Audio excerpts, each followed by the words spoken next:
नमस्कार, बहुत स्वागत है आप सभी का। मैं हूं आपके साथ वक्ता दुबे। मुद्दा देख रहे हैं आप। मोदी के हैट्रिक लगाने से पाकिस्तान हैरान, परेशान और अब निराश हो गया है। जिस दिन प्रधानमंत्री मोदी ने लगातार तीसरी बार भारत के प्रधानमंत्री पद की शपथ ली तो पाकिस्तान की निराशा बौखलाहट में बदल गई। बौखलाए पाकिस्तान ने अब अपने पालतू आतंकियों को जम्मू कश्मीर में सीरियल अटैक के आदेश दिए हैं। प्रधानमंत्री मोदी के शपथ लेने के लिए पाकिस्तानी आतंकियों ने रियासी में श्रद्धालुओं के बस पर अटैक कर 9 तीर्थयात्रियों की जान ले ली। जम्मू कश्मीर में पिछले 48 घंटों में 3 आतंकी हमले हुए। रियासी के बाद कठुआ के हीरानगर सेक्टर में आतंकी हमले करने घुसे 2 आतंकवादियों को सुरक्षा बलों ने मार गिराया। वहीं एक जवान भी इसमें शहीद हो गया। उधर आतंकियों ने डोडा इलाके में भी अपनी धमक दिखाना शुरू कर दिया है, जहां सुरक्षा बलों के साथ आतंकियों की मुठभेड़ चल रही है। इस मुठभेड़ में 5 जवान समेत 6 लोग घायल हो गए हैं और इस बीच रियासी में श्रद्धालुओं से भरी यात्री बस पर हमले में शामिल एक आतंकवादी का स्केच जारी कर दिया गया है। पुलिस ने आतंकी के बारे में जानकारी देने वालों को 20 लाख रुपए का इनाम देने का भी ऐलान किया है। आतंकी को पकड़ने के लिए सुरक्षा कर्मियों की 11 टीमें लगातार दबिश दे रही हैं, लेकिन सवाल यही बना हुआ है कि पाकिस्तान सुधरने का नाम आखिर क्यों नहीं ले रहा है। आतंकवादियों को पालते पालते, उसको पोसते पोसते पाकिस्तान की खुद की आर्थिक रूप से इतना कंगाल हो चुका है, खुद की स्थिति इतनी बिगड़ चुकी है, लेकिन फिर भी आतंकवादी अब पाक सरकार को ही आंखें दिखाने में लग गए हैं। बावजूद इसके पाकिस्तान आखिर सबक क्यों नहीं ले रहा है, ये समझना बेहद जरूरी है। इसी पर चर्चा करेंगे, खास मेहमान जुड़ेंगे, लेकिन उससे पहले एक रिपोर्ट पेश है।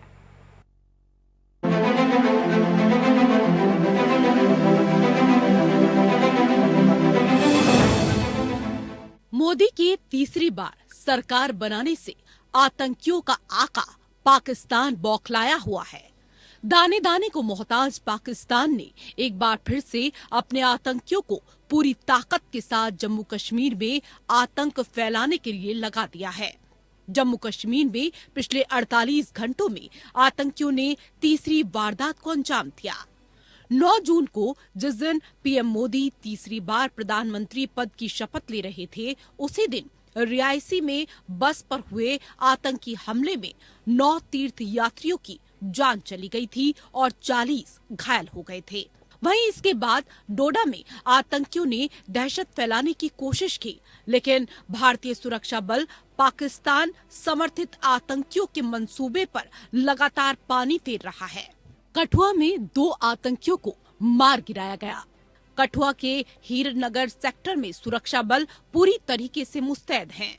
ग्रामीणों ने सूचना दी थी कि कुछ आतंकी गांव में घुस आए हैं और उन्होंने फायरिंग की आवाज सुनी। जानकारी के बाद सुरक्षा बलों ने मौके पर पहुंचकर 2 आतंकियों को मार गिराया गया। पूरे इलाके को सुरक्षा बलों ने घेर लिया। मुठभेड़ के दौरान दोनों तरफ से हुई फायरिंग में एक नागरिक को भी गोली लगी है। इसके बाद आतंकियों ने डोडा इलाके में भी अपनी धमक दिखाई, जहां सुरक्षा बलों के साथ आतंकियों की मुठभेड़ चल रही है। खबर है कि डोडा के चत्तरगला में भी आतंकियों ने पुलिस के नाके को निशाना बनाया। आतंकियों ने सुरक्षा बलों पर फायरिंग की और नाके से निकलने की कोशिश की, जिसके बाद पुलिस और सुरक्षा बलों ने मोर्चा संभाला और जवाबी फायरिंग की। आतंकी अंधेरे का फायदा उठाकर छिप गए। उनकी भी तलाश जारी है। आतंकियों की ओर से की गई फायरिंग में 6 सुरक्षाकर्मी घायल हुए हैं। सूत्रों के अनुसार भद्रवाह स्थित राष्ट्रीय राइफल्स यूनिट के 5 जवान और 1 एसपीओ घायल हुए हैं। सभी घायलों को इलाज के लिए HDH भद्रवाह लाया गया। इससे पहले जम्मू कश्मीर पुलिस ने रियासी में श्रद्धालुओं से भरी यात्री बस पर हमले में शामिल एक आतंकवादी का स्केच जारी किया। ये स्केच चश्मदीदों के बयान के आधार पर तैयार किया गया। जानकारी देने के लिए प्रशासन की ओर से कई मोबाइल नंबर भी जारी किए गए। पुलिस ने आतंकी के बारे में जानकारी देने वाले को 20 लाख रुपए का इनाम देने का भी ऐलान किया। आतंकी को पकड़ने के लिए सुरक्षा कर्मियों की 11 टीमें लगातार दबिश दे रही हैं। हकीकत ये है कि देश में लगातार तीसरी बार मोदी की सरकार बनने से पाकिस्तान बुरी तरह से बौखलाया हुआ है। यही वजह है कि जिस दिन पीएम मोदी ने प्रधानमंत्री पद की शपथ ली, उसी दिन उसने रियासी में बड़ा आतंकी हमला किया। उसके बाद से लगातार आतंकी हमला करने की फिराक में है, जिसे भारतीय सुरक्षा बल नाकाम कर रहे हैं। पाकिस्तान जब आमने सामने की लड़ाई में हमेशा भारत से हारता है, तो उसने आतंकवादी रूपी प्रॉक्सी वॉर शुरू किया है। इन आतंकियों को भारत के खिलाफ दुष्प्रचार कर बरगलाया जाता है, पैसे और हथियार देकर आतंकवादी हमला करने भेजा जाता है। पाकिस्तानी आर्मी और खुफिया एजेंसी ISI इन्हें प्रशिक्षण देती है और लॉन्चिंग पैड से इन्हें सीमा पार कराई जाती है। ये आतंकी गुप्त सुरंग, नालों या जंगल के रास्ते से होकर जम्मू कश्मीर में दाखिल होते हैं। भारत ने बालाकोट में बड़े आतंकी प्रशिक्षण शिविर को सर्जिकल स्ट्राइक कर नष्ट कर दिया था। केंद्र सरकार द्वारा अनुच्छेद 370 रद्द किए जाने और ऑल इंडिया हुर्रियत कॉन्फ्रेंस के नेताओं को हवाला के जरिए मिलने वाली फंडिंग को रोक दिए जाने के बाद से कश्मीर घाटी में आतंकवाद पर काफी हद तक लगाम लगी थी। जो नेता आतंक को बढ़ावा देकर आए दिन कश्मीर में हड़ताल और सुरक्षा बलों पर पथराव कराते थे, उन्हें जेल भेजा गया। जम्मू कश्मीर का विशेष राज्य का दर्जा खत्म किए जाने के बाद ऐसे शरारती तत्वों के हौसले पस्त हो गए थे। भारत के आतंकवाद के खिलाफ सख्त रवैये से पस्त पाकिस्तान अब अपनी आखिरी चाल चल रहा है, लेकिन वो दिन दूर नहीं जब आतंकवाद भस्मासुर बनकर पाकिस्तान को ही खाक कर देगा। Bureau report, APN। तो अब मोदी की हैट्रिक से पाकिस्तान बौखला गया है और जिस तरह से जम्मू कश्मीर में 3 दिन में 3 आतंकी हमले हुए हैं, जिस तरह से घाटी को पूरी तरह से दहला दिया गया है, आखिर पाकिस्तान के जो मंसूबे हैं वो कितने खतरनाक हैं? आखिर पाकिस्तान का मकसद क्या है? वो हासिल क्या करना चाहता है? या फिर एक बार फिर से तीसरी बार वो सरकार उसके सामने नजर आ रही है जो उसको हमेशा उसके नापाक इरादों को, उसकी करतूतों को कहीं ना कहीं खाक में मिलाने का जज्बा रखती है। और यही एक बौखलाहट है जिसकी वजह से पाकिस्तान अब अपने गुस्से को इस आतंकवादी रूप देकर इसे अंजाम देने की कोशिश कर रहा है। इसी मसले को और बेहतर तरीके से समझने की कोशिश करेंगे। हमारे साथ खास मेहमान जुड़ गए जिनसे मैं आपका परिचय करवा देती हूँ। हमारे साथ हैं जयेश सोढ़ी जी, रक्षा विशेषज्ञ हैं, हमारे साथ जुड़ गए हैं। बहुत स्वागत है जयेश सोढ़ी जी आपका। और संजीव श्रीवास्तव जी जुड़ गए हैं हमारे साथ, विदेश मामलों के जानकार हैं, हमारे साथ जुड़े हुए। आपका भी बहुत स्वागत है सर। देखिए, घाटी में 3 दिन में 3 हमले होते हैं लगातार। अब ऐसे में पूरी घाटी को दहला देना, ये लगातार कहा जा रहा है कि ये एक महज इत्तफाक नहीं है, एक के बाद एक हमले होना, इसे इत्तफाक नहीं कहा जा सकता। इसे कहा जाता है कि पाकिस्तान की एक सोची समझी गहरी साजिश है, गहरी चाल है। और इसकी जो पूरी प्लानिंग प्लॉटिंग थी वो 3-4 महीने पहले से चल रही थी। क्या लगता है संजीव श्रीवास्तव जी आपको, मोदी सरकार को अपने सामने एक बार फिर से खड़ा देख पाकिस्तान के हौसले पस्त हो गए और जिसकी वजह से वो इस तरह से अपना गुस्सा, अपना हौसला पस्त होने का ये जो जुनून उसका आतंकवाद के रूप में दिखाई दे रहा है, ये उसी की बौखलाहट दिखाई दे रही है? जी, ये निसंदेह बौखलाहट है और इनकी जो एक कट्टरवादी आतंकी जिहादी जो सोच है उसी को ये दर्शाता है। पाकिस्तान आज भी भारत के विरुद्ध आतंकी साजिशें रच रहा है। वो आतंकवाद को इंस्ट्रूमेंट ऑफ स्टेट पॉलिसी के तौर पर और आतंकियों के स्ट्रेटेजिक असेट के रूप में आज भी वो इस्तेमाल कर रहा है। और जैसा कि कहते हैं कि पाकिस्तान में ऐसा लगता है कि जो आतंकवाद है उनके DNA में समा गया है। और ऐसे पाकिस्तान का जो इलाज है वो सिर्फ और सिर्फ ताकत के माध्यम से, शक्ति के माध्यम से ही किया जा सकता है। और यही जो अप्रोच है वो भारत का है। भारत पाकिस्तान से जाहिर है कि कोई भी आने वाले समय में भी बातचीत नहीं करेगा। और पाकिस्तान के जो आतंकी मंसूबे हैं वो लगातार बने हुए हैं। इसी वजह से पाकिस्तान और भारत के संबंधों में ये तनाव है, ये जो एक ब्रेक है संबंधों में, जो ब्रेक डाउन है वो आगे आने वाले समय में भी बना रहेगा। और ये जो आतंकी हैं ये जाहिर है कि पाकिस्तान इसको सपोर्ट कर रहा है, इसको स्पॉन्सर कर रहा है, इसकी गहरी साजिश की रची गई है। लेकिन यही जो आतंकी है ये पाकिस्तान के लिए भी भस्मासुर का काम कर रहे हैं। ये जो आतंक परस्त नीति पाकिस्तान की है उसकी वजह से पाकिस्तान के अंदर तहरीके तालिबान पाकिस्तान हो, चाहे वो अन्य आतंकी संगठन बलूचिस्तान में हो या अन्य जगहों पे हो, वो सभी पाकिस्तान को अंदर से खोखला बना रहे हैं। और ये पाकिस्तान को जाहिर है कि विखंडन के रास्ते पर, विनाश के रास्ते पर जाने से कोई रोक नहीं सकता है, क्योंकि वहाँ के जो हुक्मरान हैं वो उनके, जैसा कि मैंने कहा कि ऐसा लगता है कि उनकी नसों में जो है आतंकवाद का जो दंश है वो अभी भी लगातार घूमता है। और उसकी वजह से उनकी जो आतंकी मंसूबे हैं वो सारे रसातल में जाने की स्थितियों के बावजूद भी, सारी बैंकरप्सी के बावजूद भी लगातार बने हुए हैं। और जाहिर है कि इस पाकिस्तान का जो आने वाला भविष्य है बेहद अंधकार में दिखाई देता है। जी बिल्कुल संजीव जी, देखिए जय सूर्य जी बिल्कुल साफ कहा गया है, आमने सामने की लड़ाई जब भी पाकिस्तान ने की है उसने मुंह की खाई है। तो इस बार क्या उसे ये एहसास होने लगा है कि आमने सामने की लड़ाई में तो वो फिलहाल जीत नहीं सकता, भारत का किसी तरह से मुकाबला कर नहीं सकता, तो अब ऐसे टेढ़ी तरह से तीर्थयात्रियों को निशाना बनाना, बस पर हमला करना, जो मासूम लोग हैं उन्हें निशाना बनाना, ये क्या दर्शाता है? ये पाकिस्तान की कायरता को दर्शाता है। और साथ ही साथ हमारे जो सुरक्षा बल हैं, हमारे जो सुरक्षा कर्मी हैं, वो इस बात को नहीं समझ पा रहे हैं कि एक तरफ अमरनाथ की यात्रा शुरू होने वाली है कुछ वक्त में, तो क्या ये सुरक्षा कर्मियों के काम करने के तरीके को भटकाने का एक प्रयास किया जा रहा है या फिर मंसूबे कुछ और ही कहते हैं? सोडी साहब। जय हिंद बख्ता जी। ये मेरा सौभाग्य है कि मैं आपके न्यूज चैनल और विख्यात को पैनलिस्ट के साथ हूँ। ये जो 3 दिन लगातार आतंकवादी हमले हुए हैं जम्मू कश्मीर में, इसके 3 बड़े मुद्दे थे आतंकवादियों के लिए और पाकिस्तान के लिए, जो इन आतंकवादियों को समर्थन करता है। सबसे पहला इनका जो लक्ष्य था वो था कश्मीर घाटी में, जम्मू कश्मीर में दहशत फैलाना। दूसरा इनका मकसद था, इन्हें पता था कि 9 तारीख को प्रधानमंत्री नरेंद्र मोदी की तीसरी बार शपथ ग्रहण समारोह है और उसी वक्त पहला हमला करना रियासी में और उसके बाद 2 दिन लगातार करना, क्योंकि उनको पता था इस वक्त पूरी अंतर्राष्ट्रीय मीडिया का ध्यान भारत पे होगा और मीडिया वो इनको बहुत मिलेगी।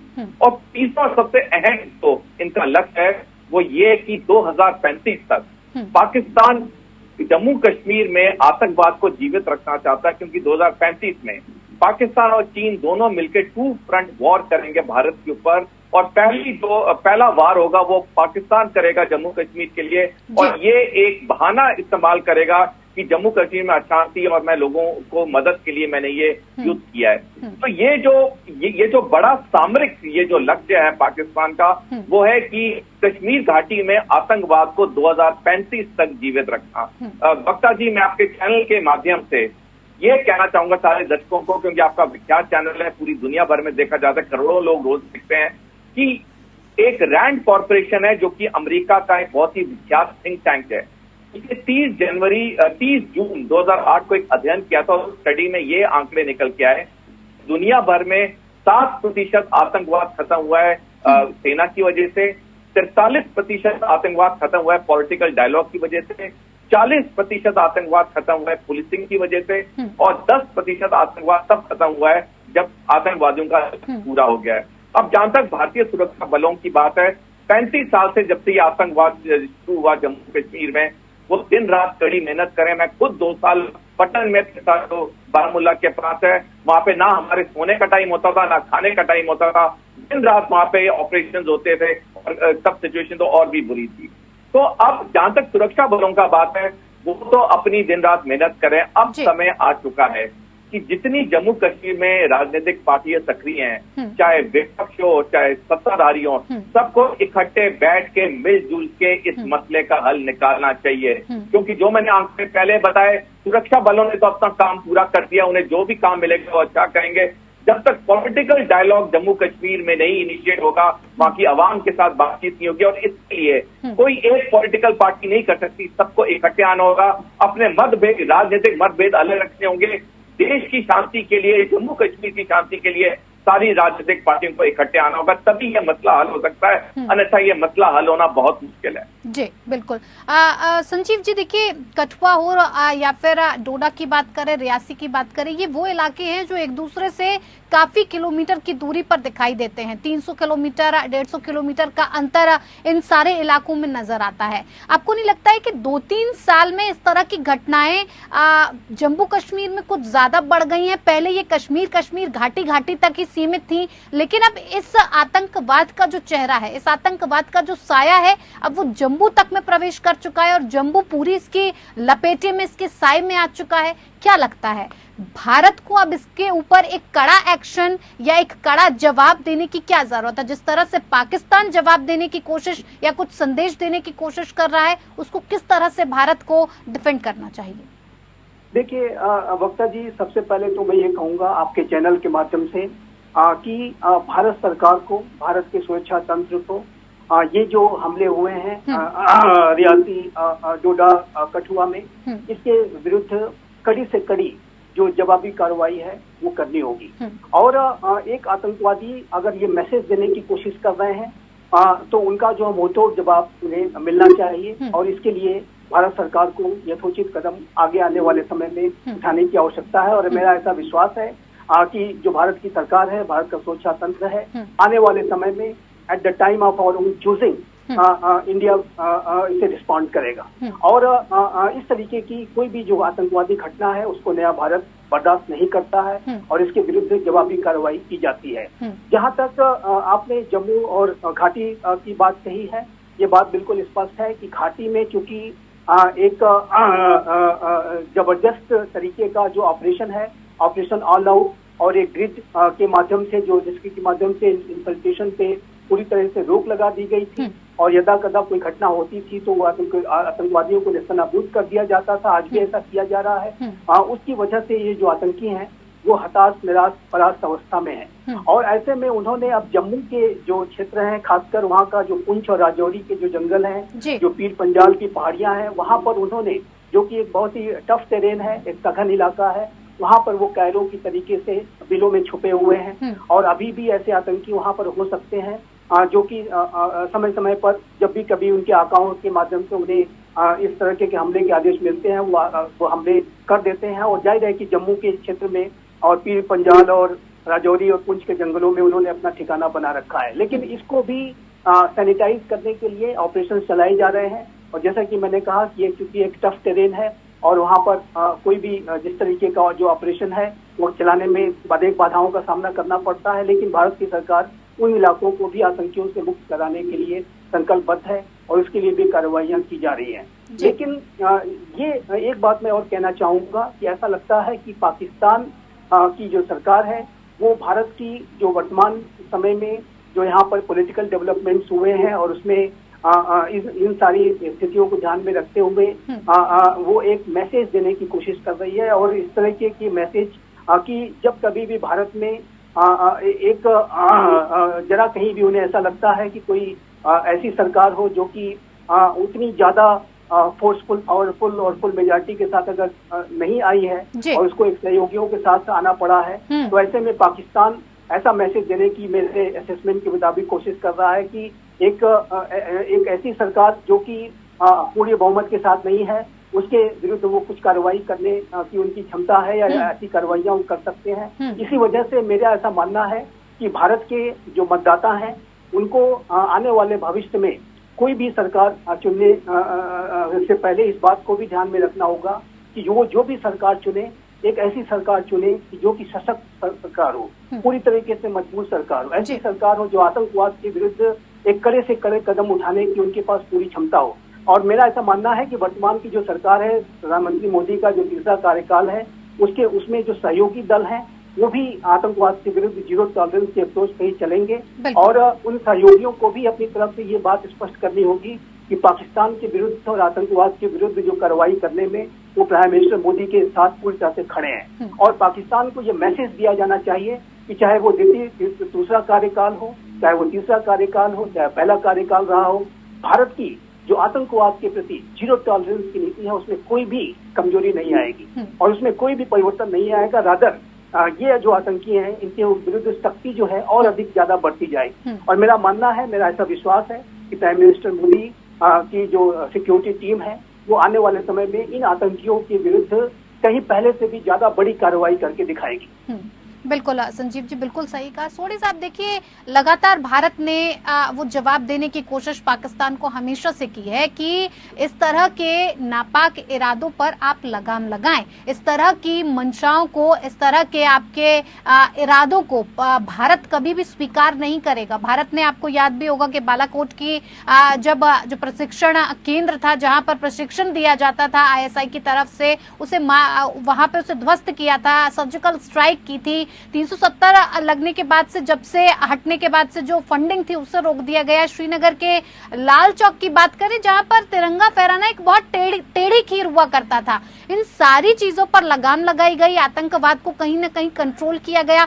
आपको लगता है कि यही एक कारण है कि पाकिस्तान को कहीं ना कहीं ये लगने लगा है कि उसके फैलाए गए आतंकवाद से अब भारत को कोई फर्क नहीं पड़ता है, और 2 कदम आगे बढ़कर भारत ऐसा जवाब देता है कि पाकिस्तान को दोबारा से उसी जगह पर वापस लौटना पड़ता है जहां से वो अपना सर उठाता है। लेकिन इसका एक पुख्ता, जो कहते हैं ना, इलाज ढूंढना चाहिए। उस इलाज को ढूंढने के लिए भारत को क्या करना होगा, किस तरह से आगे बढ़ने की जरूरत है और कितना सख्त होने की जरूरत है? वक्ता जी, इसमें कोई शक नहीं है कि जब से धारा 370 हटी है तब से कश्मीर में, जम्मू कश्मीर में बहुत इम्प्रूवमेंट आया है। जो 2018 के आंकड़े देखो और 2023 के आंकड़े देखो, जो आतंकवादी मारे गए या सिविलियन मारे गए या सुरक्षा बल के लोग मारे गए, उसमें जमीन आसमान का फर्क है। लेकिन अभी भी ये जो आतंकवाद, ये जम्मू कश्मीर में पूरी तरह से खत्म नहीं हुआ है, और ये ना ही पूरी तरह से खत्म होगा कभी, क्योंकि इसको पाकिस्तान का पूरा समर्थन है और पाकिस्तान इस मुद्दे को जीवित रखना चाहता है 2035 तक, जो मैंने पहले बताया, जब वो 2 फ्रंट वॉर चीन के साथ मिलकर भारत पे करेगा। तो हम पाकिस्तान के साथ जितना डायलॉग कर लें, जितनी डिप्लोमेसी कर लें, जितने बयान प्रति बयान दे दें, पाकिस्तान जम्मू कश्मीर में आतंकवाद को नहीं रोकेगा। तो इसलिए बहुत जरूरी हो जाता है सबसे पहले जो भी जम्मू कश्मीर में ओवरग्राउंड वर्कर हैं उनको आइडेंटिफाई करके उनके ऊपर कड़ी से कड़ी कानूनी कार्रवाई करना। क्योंकि मैं वक्ता जी आपको बताना चाहूंगा कि आतंकवादी सेकंड के लिए नहीं रह सकते जहां पे उन्हें स्थानीय समर्थन ना हो, लोकल सपोर्ट ना हो। आज की तारीख में जो रेट चल रहा है वो है, कोई आतंकवादी अगर किसके घर खाना खाता है उसे 500 रुपए देता है, अगर किसके घर एक रात रहता है उसे 1000 रुपए देता है। तो सबसे जरूरी है ऐसे लोगों को आइडेंटिफाई करना जो ओवरग्राउंड वर्कर हैं, जो कि छुप के आतंकवादियों की मदद करते हैं। दूसरी चीज, जम्मू कश्मीर में कुछ ऐसे लोग हैं जो कि रेडिकलाइज हो रहे हैं, और ये रेडिकलाइजेशन रोकने की बहुत सख्त जरूरत है। हम एक सबक और सीख ले सकते हैं मलेशिया और इंडोनेशिया, जहां पे कुछ दशक पहले ऐसी रेडिकलाइजेशन की प्रॉब्लम हुई और उन्होंने इंटरनेट इमाम करके चीज शुरू की, यानी कि किसी भी युवा को अगर अपने धर्म के बारे में कुछ आशंका हो रही है तो वो दिन रात ड्यूटी पे होते थे, इंटरनेट इमाम, इंटरनेट पे, फोन पे, ईमेल पे, और उनको संपर्क करते थे और अपने जो आशंकाएं थे उनको क्लियर करते थे। तो मलेशिया, इंडोनेशिया से हम इंटरनेट इमाम का एक सबक ले सकते हैं, इनको हम इम्प्लीमेंट कर सकते हैं। और आखिरी चीज मैं बताना चाहूंगा कि जो भी ये लोग पकड़े जाएं उनका एक स्पेसिफिक टाइम फ्रेम में कानूनी कार्रवाई होनी चाहिए। ऐसा नहीं मिर्ज़ा फरूक की तरह 30-35 साल हो गए उसे एयरफोर्स के 4 अफसरों को मारे हुए, और 30-35 साल वो आराम से खुला घूमता रहा, और अभी कुछ साल पहले उसे पकड़ के तिहाड़ जेल में फेंका है। तो ये 3-4 अगर हम एहतियात कदम लेंगे तो मेरी उम्मीद में बहुत फर्क आएगा। और जैसे मैंने पहले बताया, सबसे बड़ी चीज है सारी राजनीतिक पार्टियों को अपने राजनीतिक मतभेद अलग करके इकट्ठा बैठना होगा और इस मसले को हल करना होगा। वो सबसे बड़ी चीज होगी जब जम्मू कश्मीर में शांति आ सकती है। बिल्कुल। सोढ़ी साहब आपका और संजीव जी आपका बहुत बहुत धन्यवाद। इस मामले को आपने अपने बेहतर तरीके से समझाने की कोशिश की, जनता के सामने इस पूरे मुद्दे को बेहतर तरीके से रखने की कोशिश की। तो मुद्दा में फिलहाल इतना ही। नमस्कार।